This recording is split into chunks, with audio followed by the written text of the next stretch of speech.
આજ અમે નીકળી ગયા હતા કમલાબાગ ગાર્ડને, કેમ કે ગાર્ડને જવાનું આજ બહુ મન થયું હતું. કેટલા ટાઈમ પછી અમે કમલાબાગે આવ્યા. અને હવે જે પહેલાં જેવી મજા આવતી હતી ને એવી હવે મજા કંઈ આવતી નથી. પણ હા, એ કદાચ એવું પણ હોય કે હવે અમે મોટા થઈ ગયા છે એટલે અમને મજા નહીં આવતી હોય. જ્યારે અમારે બચપન હતું એ ટાઈમે મજા આવતી. અને કબીરે કહેતો હતો કે મને એટલી મજા હવે નથી આવતી, કેમ કે હવે મને આ બધું બોર લાગે છે, મને બોરિંગ લાગે છે, કેમ કે હું હવે મોટો થવા માંડ્યો. અને આરુને બહુ મજા આવી હતી, કેમ કે એ હજી એની એજ છે એટલે એ પ્રમાણે એને મજા આવતી હતી બહુ જ ની. તો એને બહુ મજા કરી બધા એમાં, લસરપાટીમાં અને આ ગોળ ગોળાઈમાં કેટલામાં એ મજા કરીને દોડીને થાકી રહ્યો હતો. હું પછી કહેતી કે હાલ આપણે એક માસી દીકરો ફોટો પાડીએ.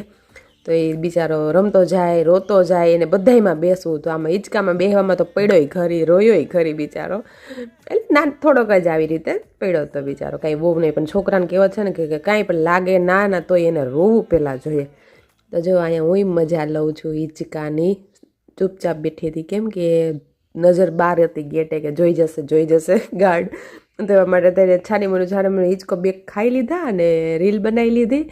અને અહીં પછી અમે બહાર નીકળી ગયા. તો અહીંથી આરુને થોડાક રમકડા લેવા હતા તો એને રમકડા લઈ લીધા. અને કબીરને હવે જેમ જેમ મોટો થતો જાય છે એમ એને ખાવાનું વધુ હોય એટલે તો સામે અમે કેફેમાં આવી ગયા. અમે ત્યાં થોડું ઘણું ખાધું અને વિડીયો આપણો પૂરો કરીએ. Bye bye.